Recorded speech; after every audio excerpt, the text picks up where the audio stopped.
It's time for the Chips and Salsa Show. The only show about Latinos for Latinos. And did we mention Latinos? It's the Latísima. Latinos come in all flavors, shapes, and sizes. You don't have to be Latino to enjoy chips and salsa. People love chips and salsa. Hey, guess what time it is, boys and girls, chipsters and chipsteros, chipsterinas. It's time for the Chips and Salsa Show New Mexico, from Las Cruces, New Mexico, broadcasting from the studios of the Oregon Mountain Productions. I'm Alice Latta, your co-host, and filling in maybe for a half hour. Yeah, we'll see how long. Yeah. Joey Garza. Hi guys, Joey Garza here again. Thanks for having me. Oh, and Joey, as you guys know if you follow us, Joey and Haley, they help us produce this. They're all about this wonderful set. Yeah. I'm in the new studios. I wasn't here last week, so these are great, Joey. Yeah, it came together really nice. Like I said last week, real big shout out to our friend Eric Kirker at Road Rage Productions. We're sharing the studio here, and we got our set built in.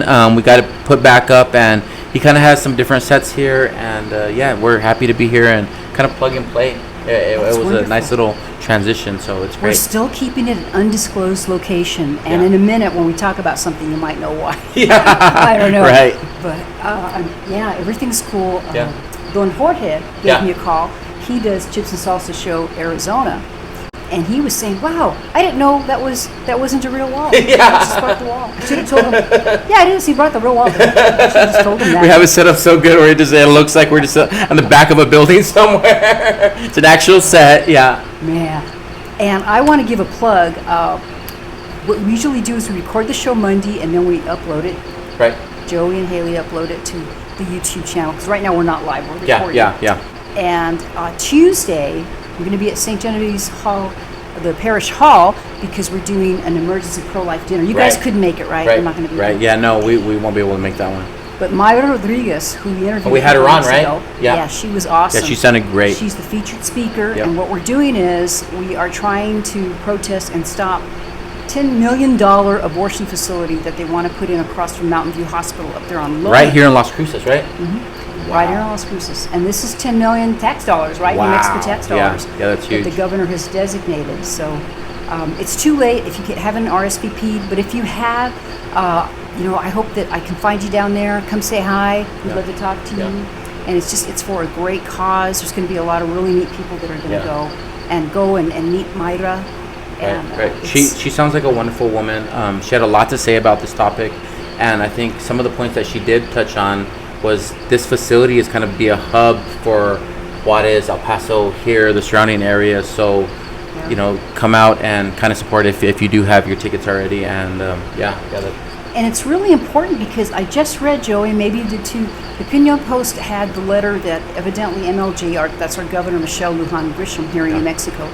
She kind of put out this welcoming letter. Did you read it? Right. I saw bits and pieces of it. Yeah. Mm-hmm. And what she's doing is essentially inviting doctors from Texas. Because here in New Mexico, abortion has no limits virtually.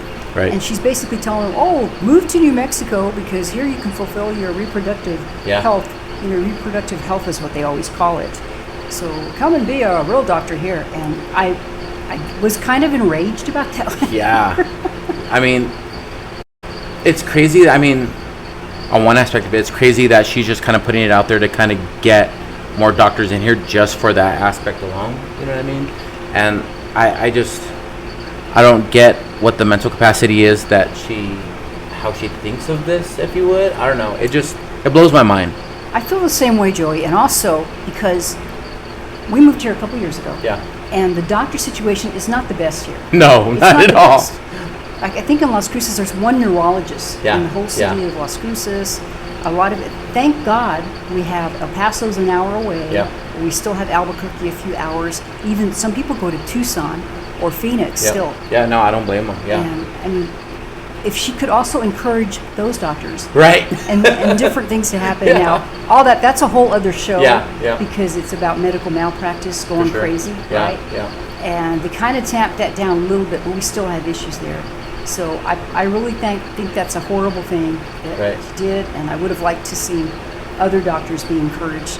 I mean, and just for a better spectrum of things. I mean, just to target doctors just for that clinic is just crazy. I mean, like you said, we need so many other doctors.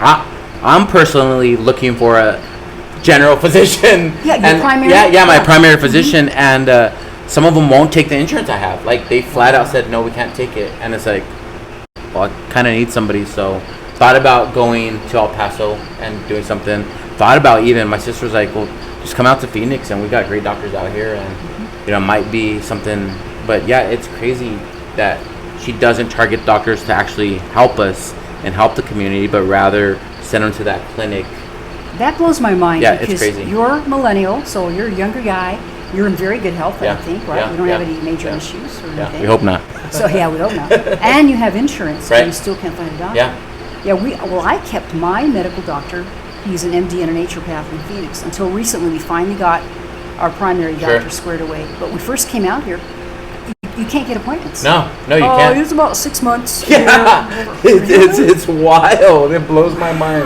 Yeah. Right. So, come on, we need to get that taken care of. Our healthcare it really needs to step up and do better for sure. I encourage you, and if you don't know a lot about this topic, just do a little bit of research and keep that in mind because this is an election year. Right. So your candidates for your state legislature, your representative, your state senator, let them know about this. Yeah. Because even if you think, well, I'm real healthy, it doesn't really affect me, I have a doctor. But it does. Could, because the doctor has to decide whether or not they're going to stay in this state and keep practicing. Yeah. And I can't blame them in a way.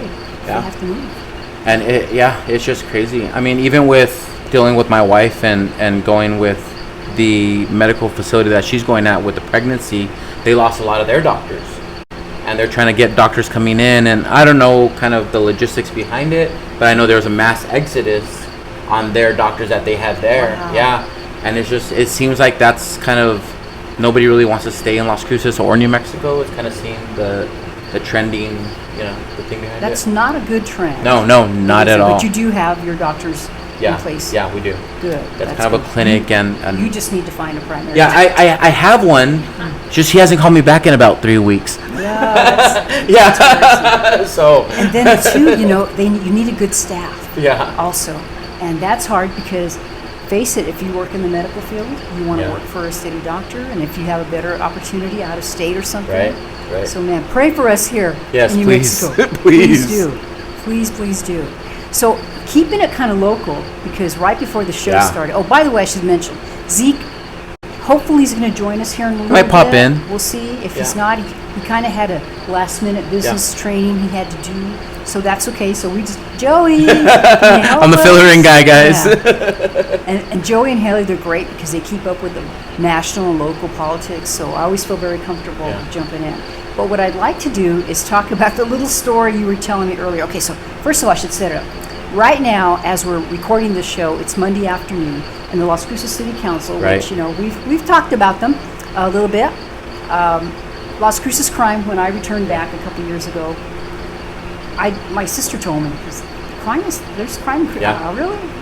It's a little city. I come from Phoenix. Well, she was right. Right. And now they're and correct me if I'm wrong, Joey. It's a shopping cart ordinance. Yep. Right? Shopping cart ordinance. And then the other is for panhandling. Yeah, panhandling. Yeah, I don't remember exactly. I have that written down, and I should get that correct. But I actually wrote a letter, and you said there was some. My particular counselor is Becky Coran. Is it Coran or Coran? Coran. Yeah. Corran, and we can talk about that in a little bit. But speaking as if there really hasn't been a change in Las Cruces, you had an experience this morning already? I mean, where our shop is at in the old studio, it's right off of El Paseo, if you guys have been there in that area. And we deal a lot with homeless, and we joke about it, and it's probably on the daily we have some sort of instance or somebody coming by screaming or not leaving or threatening people with box cutters. I mean, it's out of control these days. And I've seen them when I've parked there. Right. Just don't, kind of watch out. Yeah. And during the day, in the mornings, you can kind of see them scattered around. During the day, it kind of stops, and then about 4:35 into the evening, it kind of more apparent. Right by Salmon's, there's a little Sunoco gas station right there. The Walgreens is notorious for it. That's kind of, what would you say, It used to be a really nice hub when I lived here. Really close nice to downtown. area. Yeah. That was like, oh, that's a cool area to go to. Yeah, it used to be kind of the Metropolitan. nice area in town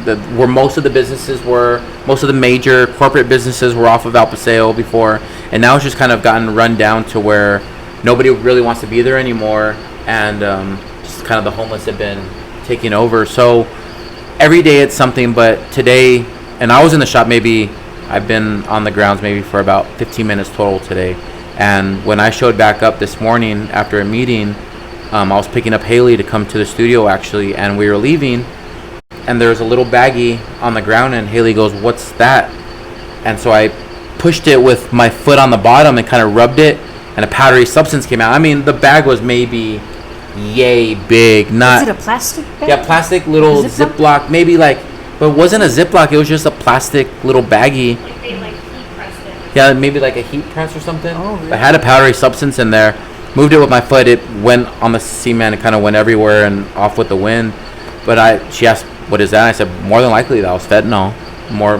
I wouldn't be surprised if there were anything else. my God. Just because it was such in a small amount, it was still like a white substance, you know." So I think like they weren't delivering, right? They just it Maybe, fell out of I somebody's mean, pocket. you never know, you know. And I just think like, you know, there's some comments on Twitter that Corinne had made, and I think the perception of these city council people that, you know, who sit on that board, and I don't think they visit the west side of town much, or they visit El Paseo much, you know, for them to say maybe it's made up, or there's a whole conversation on Twitter that was made from her, and if you go back on Community Watch, somebody had screenshot it, and basically she was alluding to the fact that people who say bad things about our town don't get out of their house, and maybe they make it up, or they're watching too much Instagram or reading like too much they were Facebook. repeating the story somebody They're else. repeating a story of somebody who was angry and said something out of anger,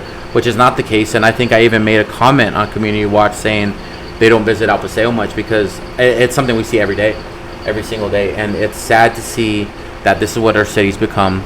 It's sad to see that, yeah, they're homeless, but, you know, they're not all, like, they're all of all ages, you know. It's not just the older generation or the younger generation, it's everybody. And there's a problem out there, and I don't think they're doing anything about it. Hopefully today at City Council they can come up with some sort of resolution behind something and making a stop, but something needs to be done. The coalition of conservatives in action, there are a lot of them right now there at the city council. Yeah. So I've kind of told them, if something happens, please text me and we can report that. Sure.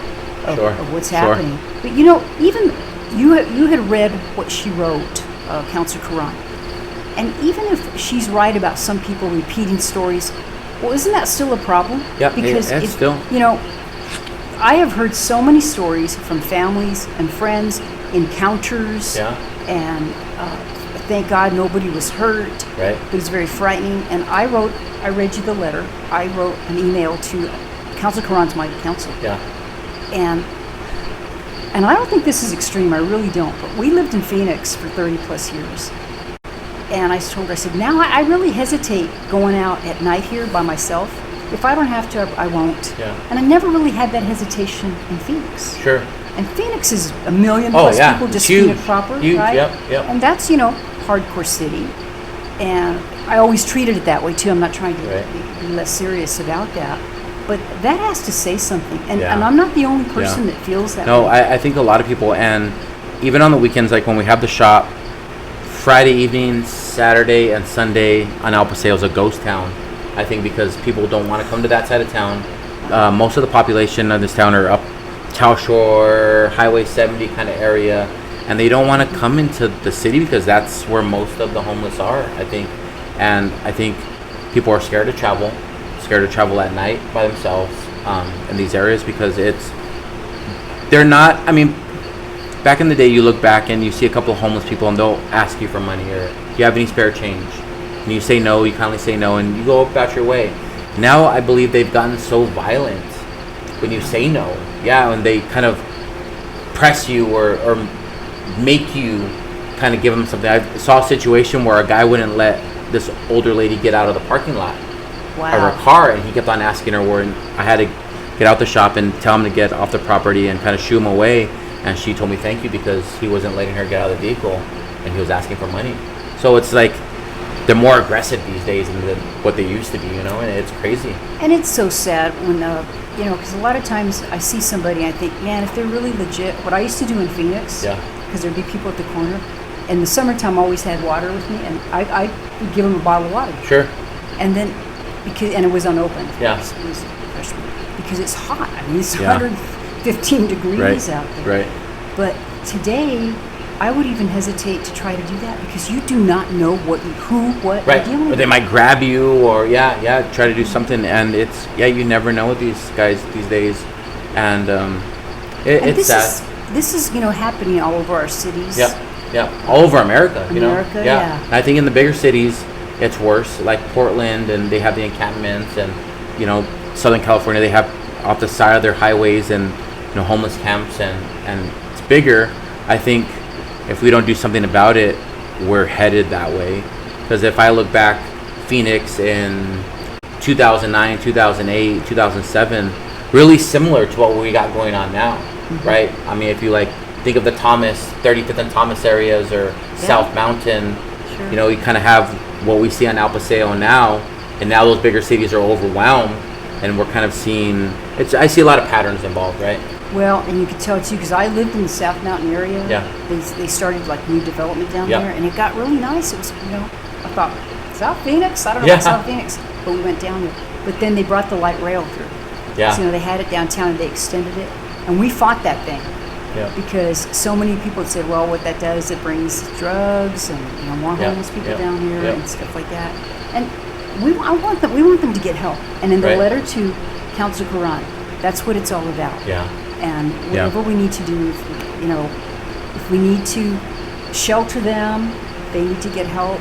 But it's a matter of public safety. Yeah, 100% it is. And we've already had an officer that was killed. And that seems to be, maybe the vibe that they put off, or kind of their attitude is they don't care about what anybody tells them. Because I run them off almost daily, right? I mean, I'm also a human being. I ask them if they need water. I do the whole, right? And the last week, hey, you do got to leave, and I always come with respect, and if they escalate it to a different, then we alter, right, our course. Mm-hmm. But we always try to kind of engage them off, but I mean, every day is just... But you shouldn't have to do that. I mean, thank goodness you're a dude, you got your testosterone. Because I wouldn't. I don't think Haley would. Yeah. Like, okay, can you come over here? There's a guy. Right. Have you ever had to call the police? Next door, the Blitz does a lot. They're that bar and grill, kind of sits next to us. The guy has them on speed dial. I usually run them off before they get there. The cops, they take about a good 30-45 minutes to respond. They don't respond quickly. There was a guy who had a box cutter. You're about 5 minutes away from the police station, right? Yeah, right there. 5 minutes. Yeah, and there's patrol up and down the road all day long, but the minute we need them, it's sad to say, but there's nobody around. Yeah.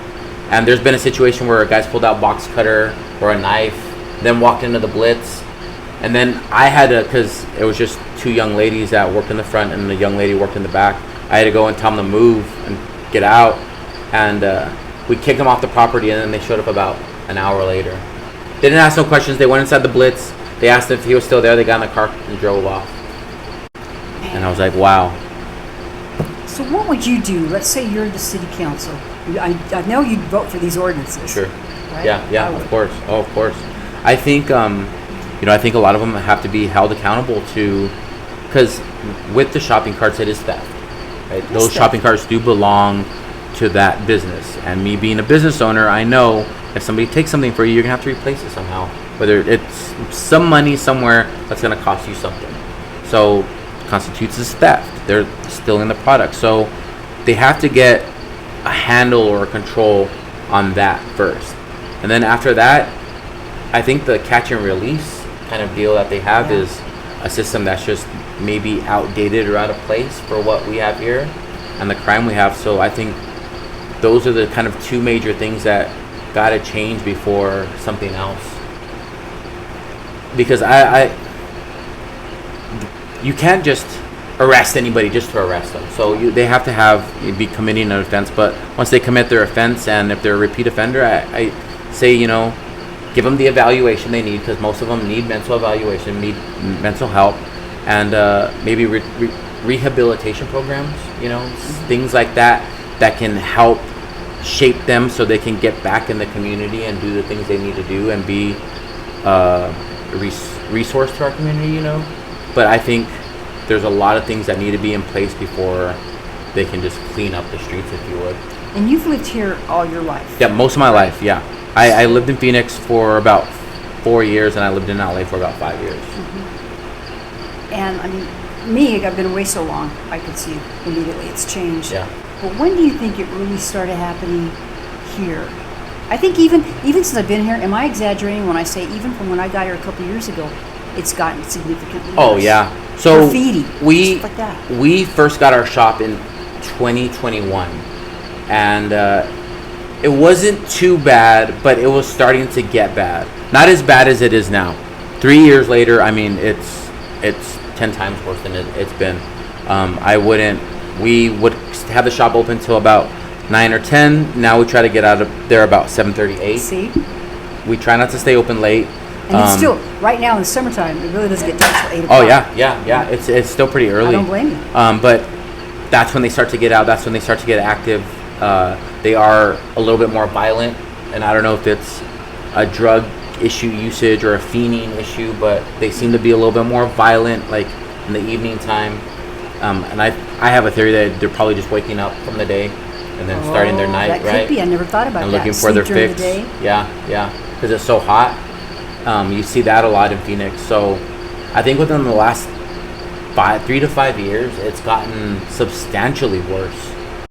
I think if we would have known it was this bad coming onto El Paseo when we decided to pick the property that we have the dispensary at, we probably wouldn't be here. I probably would have made the switch to something more off Highway 70 or, Roadrunner area or something, just because it hasn't gotten that bad. I see, because I pay attention to a lot of the homeless that are out, and I see them starting to make their way up Tell Shore, where Raising Cane's is, Sure. and all those. Sure. There's a guy on a wheelchair that has made his way up there. He started when off of Valley, because we would make our way down Valley, and we'd always see him coming down Valley. And then he made his way towards El Paseo, and now he's in the Tell Shore area. So I think it'll eventually move up there, but I think the hub is the west side of town and kind of El Paseo area. And still the downtown. Yeah, and the downtown. area. Yeah, the downtown area. Yeah. And our good friends Sarah Smith and Juan Garcia with CCI, they'll do videos from time to time, and they're sitting right there, like right where the city council. It's almost like a little park area there too. And one of the more recent ones you probably saw, the camera was there, and the guy was digging through the trash, but there was human feces there too. The dude was, I don't know what he was doing, crack or whatever. Wow. I couldn't tell you. He didn't care because he was, he was not totally there. Oh yeah. And you feel your heart goes out to them, Yeah. but they need some help. There's a. How about that $10 million they're going to take for that abortion facility and put that to use here, man? Clean up our city with $1 million. Yeah. 10% of that. Yeah, it really, that'd be great if we saw a portion of that, and just to help clean up the city and get things. There was a individual who was on, I think Sarah Smith has shared it, and he's a repeat offender, 21 previous, I don't know if he was incarcerated. Just a big giant rap Yeah, sheet. big old list. I went to school with him. You did, really? Yeah, I'm not going to say his name, but they had posted him. He's my age, and I remember being in elementary school with him, and I think, man, when I saw it, I told my wife, I said, God, I went to school with this kid, and it's sad to see him have these many offenses, or the rap sheet was huge, from fentanyl charges to breaking and entry to assault charges to, you name it, and it was on there, and it was part of that catch and release program where he kept on getting. But I seen him on the streets about 5 years ago, and I knew he was bad then, and just it's sad to see somebody you grew up with and went to school with, and it's just they're out there just living on the streets like that, and It really hits you. And think about those sheets they put out. They'll have like the first time they have the mug shot, and then it takes it through, and that person really looks different. Oh yeah. By the end substantially of it. different through the years, and he was a great kid. We always talked, and just thinking back, it's crazy to think of that he's caught up in stuff like that. And I mean, I know it can happen to anybody. It just, when you recognize him, it just kind of hits home. But it always makes you think, like we were talking about, if they didn't have, just let him go. Right. He might have gotten help, or it got serious and turned his life around. Right. We'll not know. Right. Yeah. I mean, hopefully things will change. We don't know. Yeah, so it looks like in the studio, Mr. There he is here. You want to come join us? Gonna swap me out, buds? Swap out? Well, thanks for having me, guys. I appreciate thanks so much. it. Thank Appreciate you, Alice. it. Thank Good you. stuff. Yes, ma'am. Good stuff. Great. Come on down, Zeke. Come on down. So I'll just let you know, and appreciate you making. I know you're busy making some money out there, but that's cool. But we talked a lot about the local politics and the fact that right now they may have already voted on the ordinances for Las Cruces City Council. That's right. Yeah. And Joey was sharing a personal story how they found it looks like they found some fentanyl in front of their shop. I mean, it's really in front of your shop. Yeah. So wow. It's just getting crazy. But this kind of leads us into, and if you talked about this already last week, maybe just refresh me. But MLG, our governor, had a town hall last week. Yeah. And all of a sudden now, she's saying, maybe we should allow bail. Maybe we should do all these conservative issues. And I'm not really sure. I mean, I agree with a lot of the stuff she said, what her angle is. And you, the political dude that knows everything about New Mexico, maybe you can explain it to me, Zeke. Well, so you're saying she's kind of going back a little bit, or she's flashing or parroting? The Democrats are not with her on these things, right, because they're Republican conservative. Well, I mean, all the polls around the world show that, you know, populist candidates are through the roof. Support for populist candidates is through the roof. So the sway of the public is on our side massively. You know, the top dogs of the world, Tucker Carlson, Joe Rogan, who else is there? Elon Musk. They're all with us.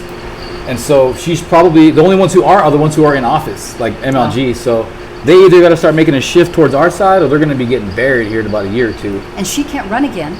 But she still needs a career after, so she's got to start getting with the people at least a little to cover her butt. Career moves is what you're saying. She's just covering her rear end, it seems like. I hate to say it like that, but she's covering her back. So she can at least be a little bit more in the middle to transition to her next political career, whatever that may be. I know she's been talking to Kamala about getting on her cabinet of some kind lately. So if she's backpedaling or signaling a little bit more of a conservative leaning, she's probably just trying to hope that they don't try her for treason. I don't know. I don't know. I mean, that's what it seems like to me. That everyone's with us. The vast majority of people with us worldwide, except for these politicians. And MLG's like the farthest left governor in the state, pretty much. Yeah. I mean, besides Newsom, the other horrible ones, Newsom, and who else is the Pennsylvania governor? Or Gresham? That's Michigan. Gresham's Michigan, right? Yes, I believe so. Yeah, so she's up there with them. Only thing is, we only got like 10 people here compared to what they got. Right. We have, 2.2 million, I think, in the whole state of That's New like Mexico. half of LA right there, probably. Maricopa County, Arizona has almost 5 million people in it. And Katie Hobbs is the governor over there. Yeah. Well, that could explain it a little bit. I did not go to the town hall. Did you go to the town hall? No, but I heard it was awful. I heard it was terrible. It was long. It was about 4.5 hours. Sounds grueling. And just continue. Now, and I don't know if she touched on the border, because my big thing on that is, where are you on the border? Because our border is open. We also give IDs or driver's licenses to, if you're an illegal alien, you can get one in Mexico, which worries me about the voting. Yeah, well, if you remember, a couple of years ago, Trump was still in office, he tweeted a map of America, and it was New Mexico carved out as if we were part of Mexico. Because, I think he just, New Mexico's been like a free-for-all state for a long time, with immigration, with all these communist Marxist agendas they want to, put onto the country. They do it here in New Mexico first, and they do it really well. We're the testing ground still. I agree with you on that. We're the worst in the worst metrics. I go over this all the time. Child abuse, education, blah, blah, blah. We're horrible. It's a horrible place. We are first, but in the wrong things. Unfortunately, that's the case. But I get hope because you saw Trump get in and how fast he turned things around. You just need one person in some kind of power position, and you can make some quick moves. So that's what gives me hope still. And I did mention also when Joey was here. So tomorrow night, we're going to be going to that emergency pro-life dinner, and you're going to be there. I will be there with candidate Kane, right? Yes, me and Mr. Kane will be there. Yeah. Okay, good deal. So if I was telling the audience, if you're going to be there, please look for us. We'd love to say hi to you. I know that Mike Kane would like to say hi to you too. Yeah, he'll be If you there. live in Doñana County. Even though that has nothing to do with the district No. attorneys, he's a Christian man. He's going to support the will of the people and his own beliefs too, but nothing to do with the DA at all. And it's important, pro-life candidates, my own pro-life, Dave Tofstead, he's running for State Senate 36. They're going to be there because that's his district actually too, and he wants to meet the people, but we need to have people who value life in office. I think that is such a big deal, and so many of them that are there now in the New Mexico legislature, especially on the left side, I would say they are not pro-life. I'm not saying all of them because I don't know all of them. You are more familiar than I am. I know somebody recently that were pro-choicer, and they didn't understand like what we had learned from your friend the other day, that these abortion clinics are for trafficking, for all kinds of other horrible stuff, how much value the fetus has to it, $350,000. Once I started teaching her that, it really opened her mind and perspective on the whole thing. They don't mention that stuff, and people need to know about that, because I think if you go to the extra level and show people what's really going down there, I mean, the face of it is like, yeah, we want to give girls a choice and they want to be a career, and if they're not ready for a kid, we want to give them an option. Okay, I can kind of go there with you, you know, in the 15-week thing. Right. You know, but it's a lot. That's a very small facet of what they're doing in these facilities. A very small facet. Well, she even opened my eyes. The human trafficking, maybe I had heard that before, but it kind of just registered when she talked about it. Me too. I had thought about so many other things. I think that's a really relevant point. I didn't think about it at all. And when she brought it up, it just like a huge light bulb. It's like, yeah, if you're being sex trafficked as a kid, you're a young girl, and you constantly get pregnant by the people you're having to work for, or whatever you want to say. This is a horrible conversation we're having. And you don't have to have parental consent, then that's just a mill for those poor children that are getting harassed and abused like that. Nobody has to ask any questions, nothing. They just do what they got to do, and these girls always come out there, and that's another point I brought to that person too. They come out of there super injured all the time. They rarely come out clean. They usually have way more complications and lifelong scarring. And some of them die. That's very common too. Tragically, they'll die during the procedure, or they'll die shortly thereafter the procedure. It's a gruesome whole deal. I mean, I'm all about women's rights and stuff, but it's a lot more than that. It's actually anti-women when you start getting into it. It's very anti-women. I mean, I wish that before you consented to, well, there's two things that, if I were king of the world and you still wanted abortion, first of all, you're the woman and you decide you want an abortion. The father of the child should have to be advised of it. Now, unless it's, a crazy man or somebody that might cause harm, or serial killer or something like that. Yeah. All right, there could be exceptions, but he should have to consent to that, because what if he would like to raise, it's his child. Well, do you remember? She didn't do it all by herself. You weren't here for that. I think we briefly talked about this, but there was a guy in Alamogordo. He was a trooper on the Air Force Base there, and I think he got like a stripper or somebody. He got some crazy girl pregnant. I remember this. And she wanted to have the abortion. And he didn't want. He bought a freaking billboard. This is like before billboards were a thing. He bought a billboard saying, he wanted to save his child. It was in the newspaper. It was a long time ago. I want to say it was like 10, 15 years ago. So I wasn't here. Yeah. No, it was a lot, but it was a big deal that that guy did not want to have that chick So have what an abortion. happened? I don't remember. I think she ended up still having it. I don't know. It was a big story though, and this was before these issues were even like a thing. The way they're inflamed now was way before then. And abortion probably wasn't like now. There's no limits here, but you still could have an abortion in New Mexico. But he made a big deal. He was a Christian guy, and he just bought a billboard, spent a bunch of money, made a big publicity out of it. So the father should definitely have some consent on that, 100%. I mean, that is one thing, and then the next thing is, okay, so you're the woman, you decide to have an abortion. Just like any medical procedure, when you go to your doctor and see whatever it is they have to do, operate or remove a cyst, whatever, typically the doctor will tell you, or you'll ask the doctor, please explain to me the process, right? What's going to happen? I believe that the woman should see what actually happens in abortion. Here's what's going to happen to you. And it's horrible and graphic in nature, but that is what's going to happen to your body. So you should have to see that and then consent. Okay, that's fine. You do that. I mean, I just can't help but think if that were the case, it might at least, you should be educated, because that's a very serious thing that you're choosing to do to your body. Now, people are going to say I'm crazy and nuts, I'm sure. No. It's effective. I mean, when I was in high school, a family member of mine worked with the, gynecological center with the state, so they would go to Juarez and check the prostitutes over there for diseases, and So he was really big on sex education and helping the Department of Health service the health of these women. You know, it's basically their career. I'm not judging them, but he had this book of all the STDs and the pictures. I think we talked about it before in the past. But every STD you can think of, syphilis, gonorrhea, you could see the early and the full manifestation of it, and it was brutal. And he gave me a bunch of books when I was in high school because he knew we were crazy. He was like, hey, hand these out to all your friends. And I was like, all right. And did you? Yeah, I did. And they got around. And even to this day, I'm still like very conservative with that because I don't want to be ended up like those dudes. But it really woke a lot of us up to what we were doing. You know, you want to do it so bad, but you look at the consequences. It makes you think. Good education is very powerful. We had to have, I can't remember what exactly it was under. It seemed like it was a little, they took us out for an afternoon and they showed you the film of what can happen, what it looks like and things like that. And it is very powerful. It's gnarly. Check out syphilis or like gonorrhea maxed out. Whoo, there's a bunch of different STDs out there. But the teachers ended up taking them all. I got in trouble. They said I was handing out Were they banning your books? somewhat pornography, but they couldn't label it for pornography because it was a Department of Health pamphlet for public education, so they couldn't bust me for it or anything. And I was like, dude, I'm just trying to help everybody. So you were a troublemaker even way back then. That's why Conservative, you're such a good conservative troublemaker even. I love that. I was trying to get people Do to you be still celibate. have one of those books? Man, that was 2003. That was over 20 years ago. I can talk to Ernesto, that guy who gave it to me, see if he can come up with them again. But yeah, And that's a question. I mean, I wonder if you could find those books in our library. probably Our not. public schools library. Probably not. You could find the smart ones, right? And telling you about They're gonna show you that. pedophilia and things, but you probably can't find out. What if I get on those TV? But I agree in that spirit from my own personal experience, showing the woman the procedure. The most I've ever seen really that's gnarly like that is like on South Park. They'll actually show like a gender affirmation surgery, like in between clips. Gnarly how they cut the penis in half and tuck it in. And so You have to give it to South Park. I mean, that show. I won't watch an abortion though. I won't. I'm good. Well, the closest I've never seen one or a film. But did you watch the movie Unplanned, Haley? Joe, No. did you watch it? Okay. No. I'm gonna get. I think I have a copy. They have it in that fact. movie.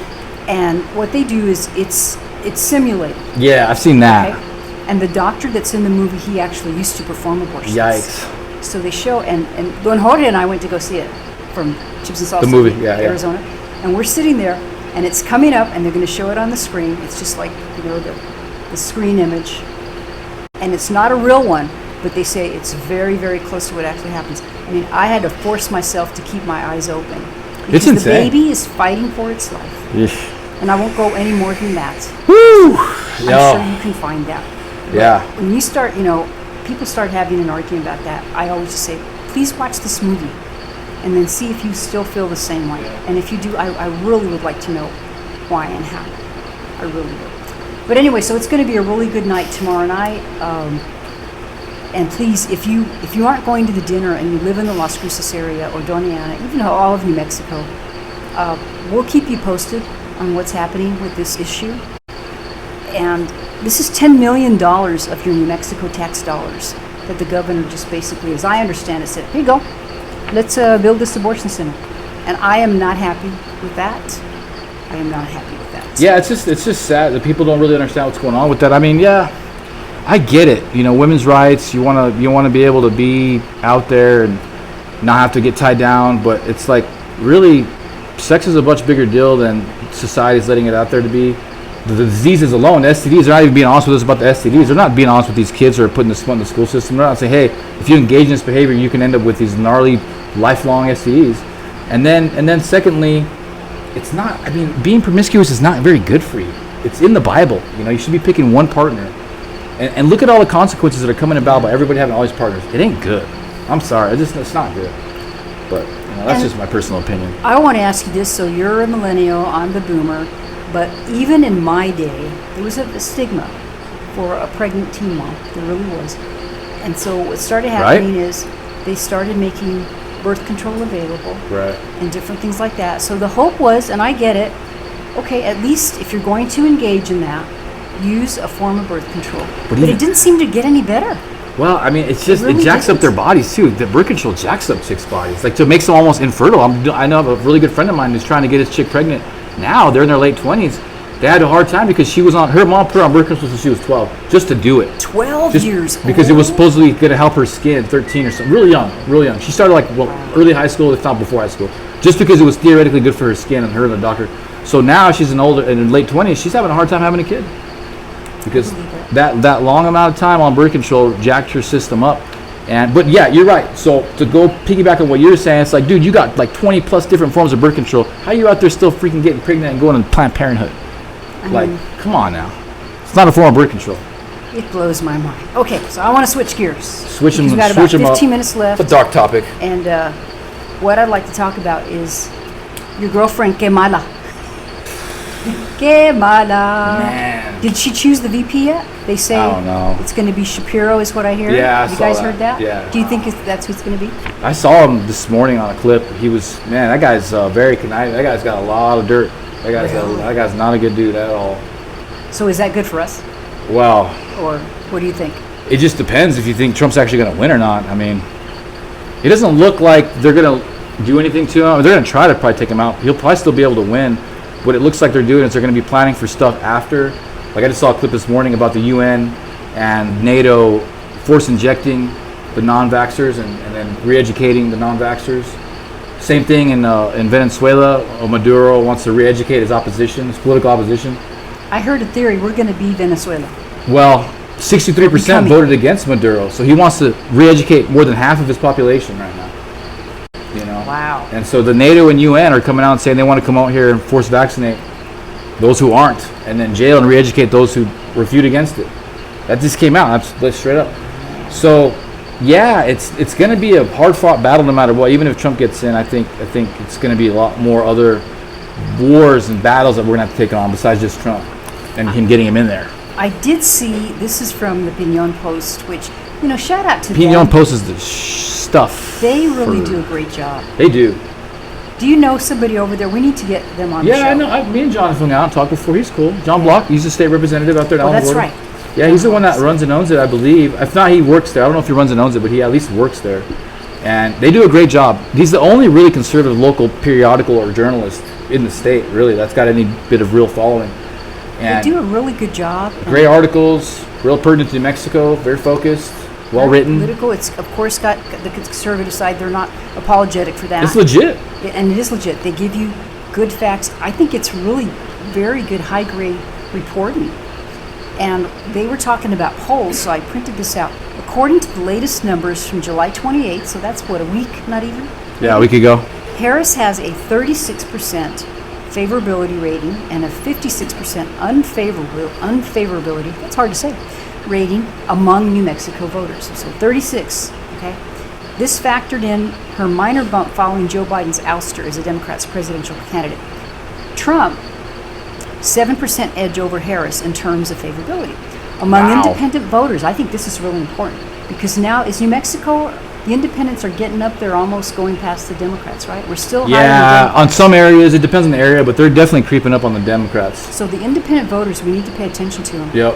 Harris has a 20% favorability rating and a 70% unfavorability rating, while Trump has 50% favorability, 43% unfavorability, meaning he's got a 23% edge on Harris among independents. So according to the latest registration statistics, independents or declined to state voters make up, well, here's my answer, 23.4% of those registered in New Mexico. Among Hispanics, Harris is 39% favorable and 51% unfavorable. I think that's good because when they say stuff like this, I don't know how you guys feel about it, but I always feel like it's higher. Oh, yeah. It's higher. That's a They never skewed call poll. me. That's polling straight hard left Democrats right there, so that must scare the hell out of them.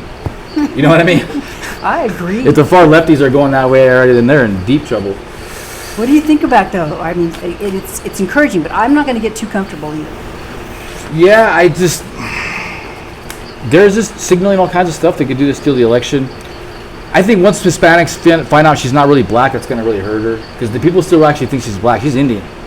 She's not black at all. She's dark skinned. She has that kind of like dry hair, but she's Indian heritage straight up. And she's got, her dad has Jamaican, I think. Like 6%. Her dad is 6%. Oh, a whole 6%. Yeah. So she's Wow. like 1 or 2. I don't even know how that boils down, but it ain't no 6. My great-great-great-grandmother was German. Does that make me German? I probably have more black in her than she Yeah. does. I probably do. Oh, so yeah, because I know some black dudes up there in North Carolina that they're only voting for and supporting her hardcore right now because they don't know that she's not even black. But I think those guys, once they find out she's not black, they're going to be like, nah, forget that. Well, and the history that has been coming out, there's so many things, first Indian politician to become this and all that stuff. Right. We have the ammo. We have headlines in newspapers, things, she's on video. She's getting saying all hammered that on stuff. social media. I don't know if you guys have noticed. She's getting hammered. As she should be. I think it's all deserved. I can't go through scrolling through any of my socials without seeing her just getting thrown under the bus in every which way you can think of. I mean, people do not like that woman at all. And then there's one too where she was talking. Remember when Hillary came out and she tried to be? She was a black audience, and she said, "I ain't too tired." She tried to do it. It was pretty pathetic, like the hot sauce in her purse. Yeah. And it was the same kind of deal that Kamala was doing. Pandering. Pandering. Kamala was doing. She's pandering and trying to be out. Oh yeah, I'm black. Yeah. It's not going to work. They're not. They can't do it. They're only going to be able to have to cheat. And they did polling that a lot of the illegals are voting right now, and they've registered to vote. It's like 10% of the illegals they How do we fight that? Can we fight that, Zeke? At least in New Mexico? I don't know. I don't think so. I don't know. I know in certain states, like 26 states, I believe, they verify that you're able to vote and you're on the voter roll. Like the conservative states have that, but they can hack into the system and get rid of that ability, which they're signaling of doing. But the states like us, New Mexico, no ID, just wide open. Man, I know that we can still win because I have seen conservative candidates win all over the state, and they do it with the hard landslide. And so I think we can win with that. Our best hope is to not complicate things and just focus on the word landslide, pray on it, work on it, galvanize, get your Republicans up to vote, make going to vote parties, show up. I mean, that should be the key phrase right there. You said it, show up. If we just show up, we'll be good. Because the Dems are already going on our side. We know that. They may not say it out loud because they got to work for the city or wherever, but they'll go in there and they'll freaking pull that red lever. It's just getting the red people in general to get up on top of that. That's always been a challenge in New Mexico. Republicans don't want to vote. Gun owners don't want to vote. Who else was it? Why wouldn't gun owners want They have a really bad record of voting. in New Mexico? It just in general. Real. Yeah, it's like I don't 70% understand of that. licensed gun holders don't vote, something like that. Wow, I Yeah. really don't understand Yeah, that. Trump's big on that. He's trying to get gun owners to vote right now because they just go. And churchgoers Heard that too. and NRA members and licensed concealed carry holders are notoriously horrible voters. If those two groups voted alone, we would change the country overnight because there's so many people. But they just they've been planning it. They infiltrated NRA. I mean, and then the gun guys are just like, yeah, my vote doesn't count. So they've just discouraged them somehow with propaganda, I'm sure, and then just flat out cheating and everybody knowing. And that's still my biggest concern, just like it was the last time. Me too. I would like to be more confident in our voting process and the election process. The best thing I can say is because we made this deal. We're being born here. This is a blessing and a curse for some people. The blessing is it's America. We got freedom. But kind of the curse of the responsibility on our shoulders is we have to defend the Declaration of Independence and the Constitution as American citizens, as real patriots. And so it is our duty to understand the voting system, why it's not working, how they're cheating, and to fix it. That's where our duties are in America. If you read the Declaration of Independence, if the government goes awry, if it goes crazy, if they put their doings in front of our freedoms, we got to abolish that stuff.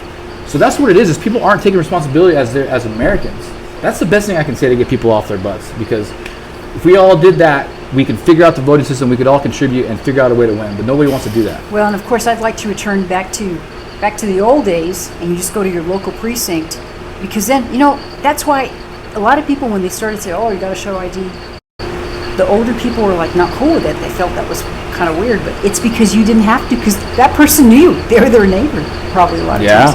But I really have a problem voting in New Mexico, and I still show my ID, or I have my voter registration card. I love that. And do you think a lot of people are saying, vote early, vote early, vote early? I just really think we need to do everything. Do you have any opinions on that? I think voting in general is good. Voting early, I think, to me is good, as long as you get people out there to vote. Because we saw in Arizona, everybody tried to vote same day. They ran out of paper. All kinds of crazy anomalies started to happen. That should never have happened either. Well, they should have been prepared for that. A lot of people didn't get a chance to vote. There was long lines, and they didn't get a chance to vote. So I think voting early is good. More importantly is get people to come with you. Get creative about getting people to go vote. Just take them with you, have a party, make a vote party day. We got to get creative and get people excited to vote. You know what? Just tell people, I'll take you. I'll give you a ride to the polls. Is it that bad? That's like nothing. You guys spend an hour in the line at Walmart or whatever. I mean, like we all like you can cut 20 minutes out of your day, bro. It's not that bad. No, how long have you just spent, like, calling a doctor's office or something? Be on a whole. So you're right. Just do it. Just a little less time on the can. Just finish a little early. That'll save you time throughout the day. Just get creative. Take your Metamucil, whatever it takes. Eat your vegetables. Yeah. Put that fiber in there. You can vote, 30 days before here in New Mexico? Yeah, we start 30 days early. Early voting starts early. That's going to be It's gnarly. October? It changes things up. Yeah, October 3rd, I think, ours starts. That just means August, 2 months. We're coming up. Only 2 more months. We're coming up. Damn. Has anybody done any polling of any other candidates here in New Mexico? Like at the county offices? We've got some, it's Board of Supervisors in Arizona and in Maricopa, but here it's the county commissioners or anything like that? No, I haven't seen any candidate-specific tailored polling, but I've seen polling that deals with the issues that matter the most to people, and that number one topic is teaching LGBTQ stuff to kids without parental authority. That is like 90% of Doña County hates that. Period. So I know, and then below that is all crime stuff. Crime. So that's what the majority of the people here in our community I can speak for care about. We don't want you teaching our kids sexual stuff without our authority, and then we want to fix the crime. Those are the two main things. Well, and those are powerful enough. If parents can get out, parents, grandparents, everybody, and even if you don't have kids, you got nephews, nieces, or you are still vested in the community, because those kids, somebody once told me, says, well, I really don't think that we should have to pay taxes. We don't have kids. And I said, but I want our populace to be well educated. I don't have any kids. God didn't bless us with kids, but I want them to have a good education because they're a part of your community, and they're going to be your future doctors and lawyers and retailers, all kinds of people that you need. And if you don't have a well-educated populace, then your whole community is going to be in trouble. I mean, we're kind of experiencing a little bit of that right now. Yeah, they don't want people. My whole life changed completely when I got good at reading and writing and doing math. Like once I got good at reading and writing and doing like calculus, my whole life changed, and I was empowered. And they just don't want people empowered in that way, period. But China all day, their TikTok's full of like science, and they have all these crazy math competitions for the kids that they all strive for. They've always been very hard. So America's education system's a mess, but that's why Trump is all about abolishing the Department of Education. I love that because that's what's been screwing us up. It really does need terrible to happen. stuff going on with the Department of Education here in New Mexico and nationally. It's just horrible. We have like a New Mexico Department of Education. Yeah. Do we have a superintendent of public instruction? Yeah. Right. Yeah, we have all that. Okay. We have all that. Over the schools. That's good. Yeah, they're like the liaison between the Department of Education nationally, and then there's NM Department of Education. They have their own thing. And I don't mind. I'll pay my taxes. When you see money go to places that you think, I don't want my money going to that. And I know it can't be perfect. There's always going to be somewhere it's going that you don't want it to be. But it just seems like we could do a much better job of management. For sure. That was wasting everything. And we're going to have more candidates. We've got next week, in fact, Amy Burrell is going to be here. Amy's freaking awesome, I almost guys. said AZGOP. She's with the New Mexico GOP. Yeah. Hang out for that one, guys. Come hang out and listen to Amy Burrell. Come on, she is awesome. I've worked with her when I was running for lieutenant governor and other various political stuffs I've done around the state. She's always been there. She's at the top. And she's incredible. She's just a patriot, super smart, super experienced. She's been doing this for over 10 years, her and her husband, JP. Wow. So she knows the way it works. And I just love her. I believe in her. And she's from Otero County. And Otero County, for guys who don't know, it's a conservative dominant county commission, conservative dominant city council. Yeah. Right? It's conservative mayor, So, and I was just there yesterday. Alamogordo is freaking badass. I love that city. Alamogordo reminds me of Las Cruces, how it used to be when I was a kid. Yeah. Well, the way you would think Las Cruces would have been had we not had the Marxist takeover. Make Las Cruces great again. We can fix it. We can fix it. And there's still a lot of good energy, good people. Like I told Councilor Karan in my letter, I've reconnected with a lot of my old friends, making great new ones like yourselves here. We still have a lot of great people here. I really think we can, just like we can restore our American Republic, I really think we can restore Las Cruces. It's a beautiful community. We've got the wonderful Oregon Mountains. There's still a lot of families here. And do I have too much hope? Am I too optimistic? No, I like it because we're the worst. There's only one way to go from here. There you go. You know? I like that attitude. Absolutely. We got, Haley and Joey are expecting a new baby. Yeah, we got kids coming. I got a kid here. Your awesome, amazing family are here, and your husband. It's a great place to live. It's just these crazy politicians, guys. They're so bad. Can't even describe how bad they are. I know, that's why you got to vote. Yeah, I've got, I think I've told you, I've got a great, great, great nephew. That's how many. 3 greats. And if I live long enough, we'll have another great in there, I hope. Alice ain't dying. She ain't going to die. She's going to be with us forever. I'm planning on being here as long. You're not going to get rid of me that fast. I'll be 90 years old here. That's right. The boomer and the millennial. We like to do our chips and salsa. 60 years, we can't really anniversary. eat the chips anymore. Got to soften them up in the salsa a little AI bit. chips and salsa. Maybe by then we'll actually have chips and salsa. We might have some. I know, we gotta get on that. But yeah, that's pretty much it for today, guys. Yeah, what do we not cover? Anything? There's a lot to go over. Excuse my tardiness, but we're gonna keep it going all summer. The political season is actually officially kicked off this week, so it's gonna start getting hella more intense. And it's already intense. It's a crazy time to be alive. Every single day is just gnarly. But we'll be back on Monday with Amy Barella. Thank you, Alice, so much for all that you do, and everybody who tunes in and watches us. Please share it, talk about it. That helps us a lot. Subscribe to our Rumble, to our YouTube. We just appreciate all the support. Keep fighting, guys. Keep working. That's what we're gonna be doing. So looking forward to seeing you guys next Monday.